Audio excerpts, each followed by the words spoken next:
Hello. In this session, let us see the expression for the power loss in hydrostatic bearings, and also let us solve the problems on hydrostatic bearings.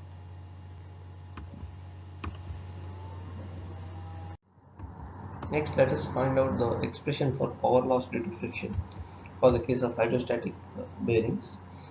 So we have the equation for power, that is the in terms of the torque given by 2 pi nt by 60. If I divide it by 1000, then it will give the unit in kilowatt.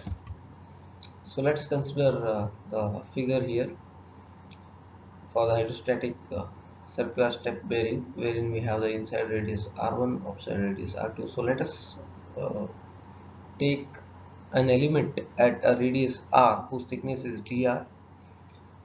So now the torque for this element can be given by the can be expressed as the integration from the limits r1 to r2 delta t. So that means the torque for this whole bearing can be expressed in this form in terms of the element. So now torque, that is delta t, that small torque is given by the small force delta F into R on the element we have considered. Now delta F, that is nothing but the force that is given by the product of the shear stress and the area, that is dA, small area. So this will give the shear force.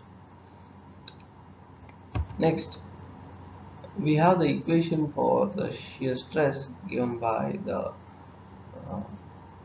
neta into u by h, that is neta is the viscosity, u is the velocity, and h is the distance or thickness. Now here we have the area given by for this element given by the 2 pi r into dr, where dr is the thickness and r is the radius at which this element is. So now substituting these things in place of shear stress tau, substituting neta u by h, in place of area dA substituting 2 pi r dr, what we get is delta F is equal to neta into u by h into 2 pi r dr. Next, so this velocity u can be expressed in terms of the angular velocity of the so here u can be expressed as r into omega, where omega is the angular velocity. So delta F now in place of u we can substitute this, so it will become neta into r omega divided by h into 2 pi r dr. So now here this can be written as neta into omega by h into 2 pi r square dr. So now again we can substitute this this is delta F, substituting this in the equation for torque, what we get is delta T is equal to delta F, that is nothing but neta omega by h into 2 pi r square dr into r. This will be neta omega by h into 2 pi r cube dr. So now if we want the torque for the entire bearing, we need to integrate this expression, that is integration limits r1 to r2 neta into omega by h into 2 pi r cube dr. So taking these things outside, neta omega by h into 2 pi integration of r cube dr. So when we integrate this, what we get is r to the power 4 by 4 already, so here 2 is there. So okay, so it will be eta omega by h 2 pi by 4 into r to the power 4 from the limits r1 to r2.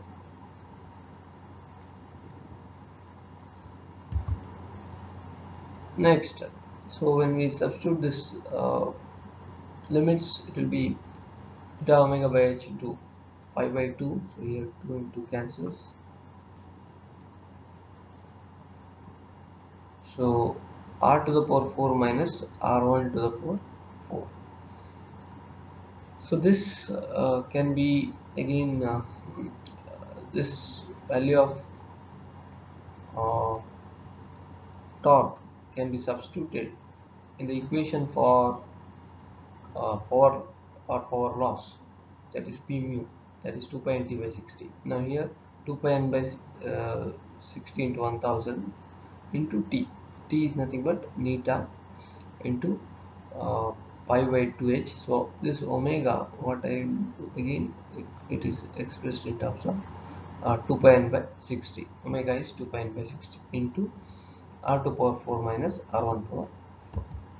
Now here we have again pi into pi into pi, that is 2 pi cube divided by 1000. So now here rpm I'll express it, and we can express it in terms of rps. If we just consider n by 60, it will be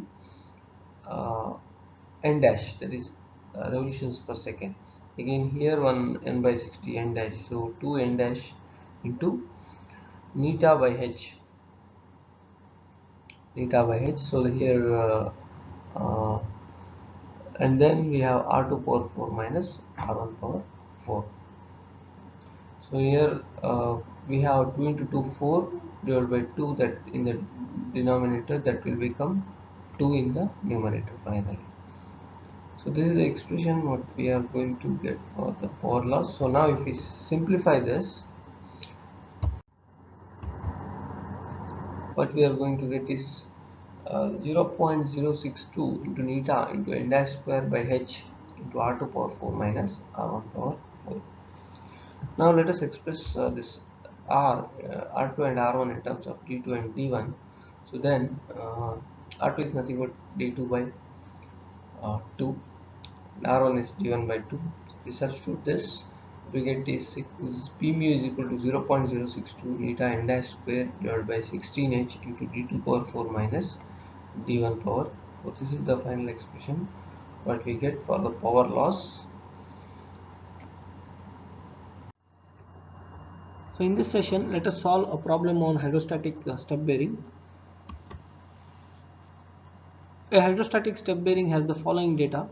The diameter of the shaft is 150 mm, the diameter of the pocket is 100 mm, the vertical thrust on the bearing is 60 kN, the external pressure is equal to atmospheric pressure, the shaft speed is 1500 rpm, viscosity of the lubricant is 30 centipoise, desirable film thickness is 0.0125 centimeter.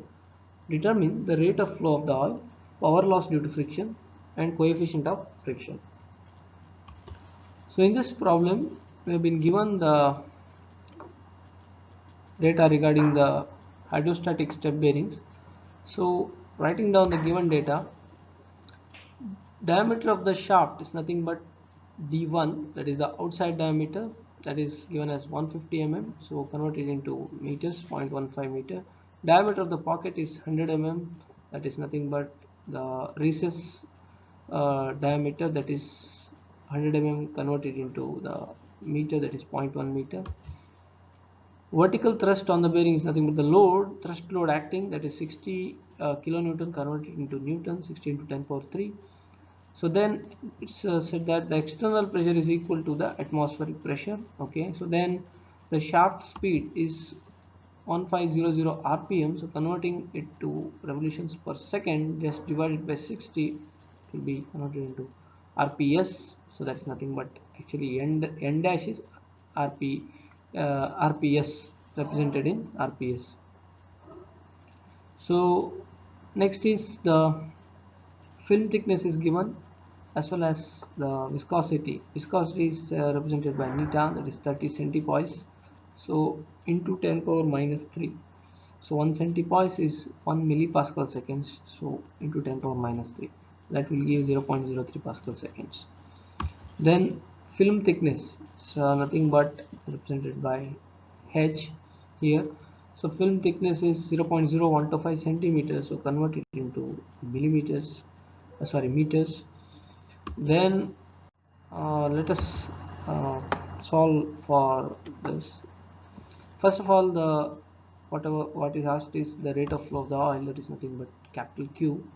So we have an equation from the design data handbook, that is design of bearings and tribology by Lingaya, equation number 23144, for the discharge for hydrostatic bearing given by the equation pi p naught h cube divided by 6 neta into ln of d2 by d1, where P naught is the pocket pressure, H is the film thickness, neta is the viscosity, and D1 and D2 are the diameter of the pocket and the outside diameter respectively.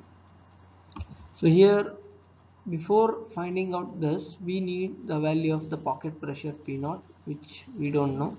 So since the load is given in the problem, so using the equation for this pocket pressure, that is P naught is equal to 8W ln of d2 by d1 by pi into d2 square minus d1 square, given by equation number 23142a. So we can find out, because we know the diameters also, we can find out the pocket pressure. So substituting for this, load is 16 10 power 3 Newton into ln of, so substituting the diameters in terms of the meter, so we will get the value of the pocket pressure as 4.956 into 10 power 6 Newton per meter square or Pascal. So substituting for the discharge, Q is equal to pi into P naught is 4.956 into 10 power 6 into H is 0.0125 10 power minus 2. So divided by 6 into theta is 0.03 into ln of d2 by d1, that is 0.15 by 0.1. So we get the value of discharge as 4.166 into 10 power minus 4 meter cube per second. So next is the power loss, the second one. So for power loss, we have the equation given by equation number 23145a, that is 0.062 into theta into n dash square by 16h into d2 power 4 minus d1 power 4. So here n dash is nothing but the speed in rps. So substituting for this, 0.062 into viscosity is 0.03 pascal seconds into 25, that is the rps square, divided by 16 into the film thickness 0.0125 10 power minus 2 into 0.15 to the power 4 minus 0.1 to the power 4. So this will give the value of power loss as 0.236 kilowatt. So this is the value of the power loss. Next to find out the coefficient of friction, we have the equation for mu is equal to F mu by W. That is, F mu is the frictional force and W is the thrust load. So now we can express the torque as the frictional force F mu into the mean radius Rm.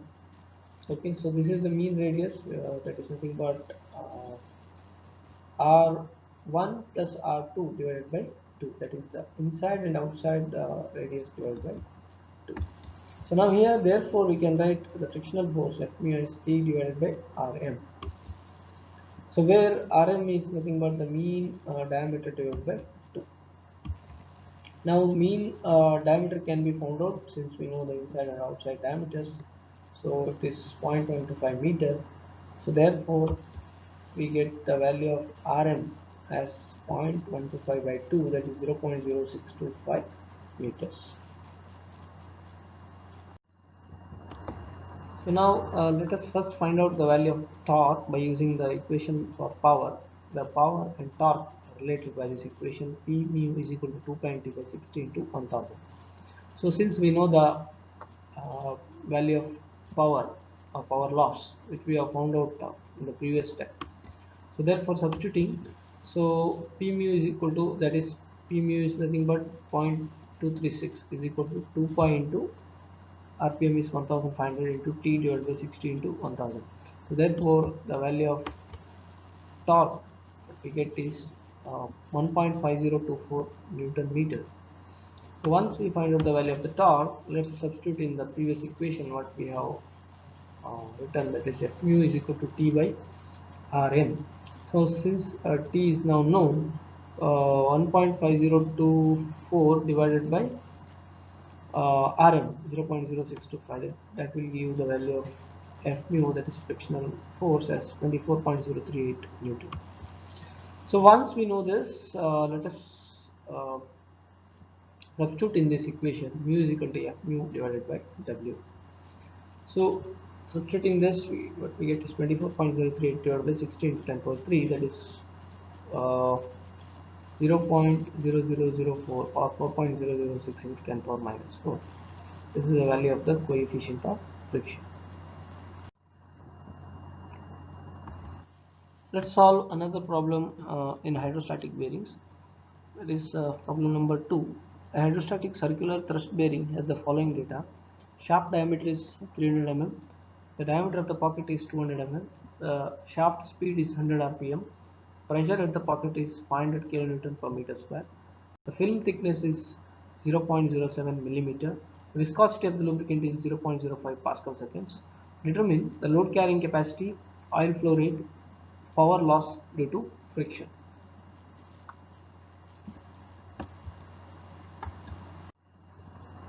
Coming to the solution, let us write down the given data, that is the diameter of the shaft is nothing but 300 mm, so 0.3 meters. Diameter of the pocket or recess is 200 mm, so 0.2 meter. So speed in rpm is 100, so converting it into